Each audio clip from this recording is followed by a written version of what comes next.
Hi, I'm Blair, and welcome back to Cellar Notes. I'm really excited about today's episode. We're going to talk about some of my favorite wines, and to join us and talk about some of these wines is an expert in the field, Lucas Peters from Dimache Vino.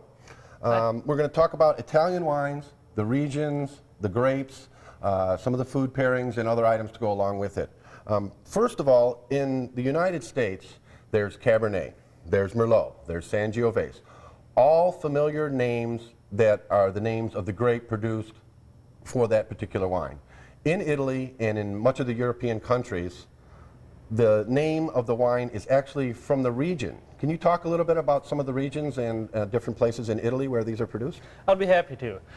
Italy is actually very confusing with the way they label wines. Like the United States, obviously every wine is made from a grape, and sometimes the grapes are listed on the labels, and sometimes they're listed by the regions. Primarily, though, it's safe to go with regions. Today I'd like to talk mainly two different regions, Piedmont and Tuscany. Those are the two regions in Italy where most of the wine that we drink today and find in the liquor stores comes from. So Piedmont is in northwestern Italy, and they do primarily grapes such as Barbera, Nebbiolo. Those grapes turn into wines that are labeled by the region, such as Barbaresco, Barolo. Tuscany, which is a little bit further south from Piedmont, is probably a little bit more familiar to everybody because they list Chianti as the primary grape that they produce. Can you elaborate on that just a little bit? We have Chianti, what they call DOCG, Chianti Classico, and then there's a Chianti Classico Riserva. What's the difference between these if they're all Chiantis? Well, once again, this has to do with how confusing Italy is. For Chianti, there's actually 7 different regions that produce Chianti, little subsets in the big region of Chianti. Classico is one of those regions. So when you say regular Chianti, and then there's Chianti Classico, that just means it's Chianti from that producing region. Chianti Classico is one of the very first producing regions of Chianti, and thus it becomes the one that people are most familiar with.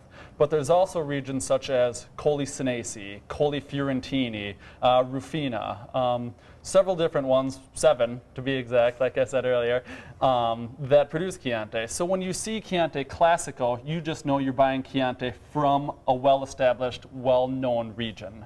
As far as Chianti Riserva, what that has to do with is A, the quality of the grapes, and B, the amount of time that they spend aging the wines.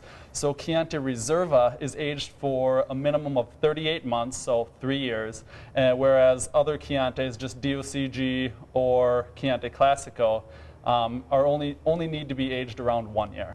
Here's Chianti the region. Here's Chianti Classico, which is a subset of that Chianti region. Yes.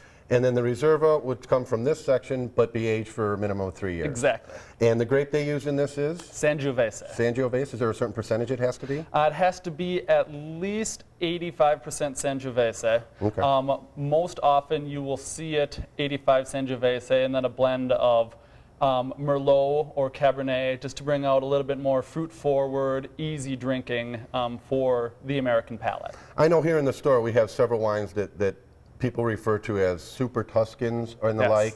like, which use basically the same kind of recipe, the Sangiovese grape, but they carry more Merlot or blending grapes than the regular Chianti, and thus are not labeled the same. Right. Can you tell me a little bit about something else in our store and throughout the United States that have become very popular lately? The Moscato d'Astis. Yes. Moscato, I believe, is the grape. Asti would be the region. It's a slightly effervescent sweet wine. Can you tell us about that and about where it's located in Italy? Absolutely. Moscato d'Asti brings us back to Piedmont. Asti is a well-known producing region primarily because they make this very sweet, very pleasant white wine that is just delicious to drink, especially in summer times. In Piedmont, they probably produce mainly Asti as far as their white grape, followed by Pinot Grigio, and then a couple smaller varieties, Arnaz, Malvasia, stuff like that, just grapes that you don't usually hear of. But Moscato d'Asti, because it's such a delightful grape, especially in summertime, gets main focus of the region. Speaking of Pinot Grigios, that's another one that's very familiar to people here in the United States and in Minnesota. It's a white wine, as you said. It's crisp and clean. Comes in abundant different varieties, producers. They're producing it in California as well. But in Italy, you said Piedmont. Is that where the majority of the Pinot Grigio comes from? I'm not sure on the exact specifics. Pinot Grigio is grown all over Italy. It is the most grown white grape in Italy by far. They grow it primarily in the north, but you can find Pinot Grigio everywhere from Sicily all the way to Friuli, which is Sicily, obviously the island on the very south, and Friuli is northeast Italy. So different regions produce different styles of Pinot Grigio, but they're all fairly similar. They're light, they're crisp, they're easy to drink, delightful, usually around 15 or could say $12 to $20. Okay.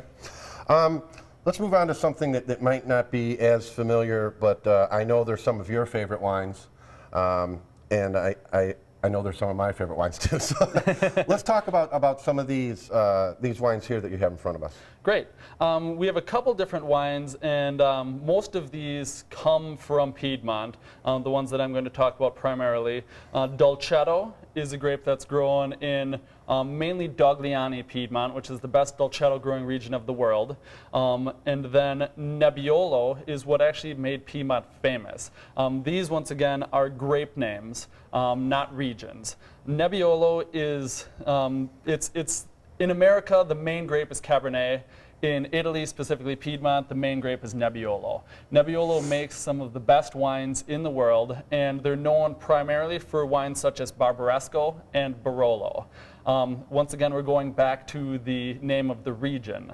Nebbiolo is the grape in Barbaresco and the grape in Barolo, but those two are very small subsets of Piedmont that are producing some of the best wines in the world.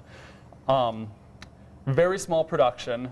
Barbaresco is essentially 3 tiny villages, total population less than Lakeville and wow.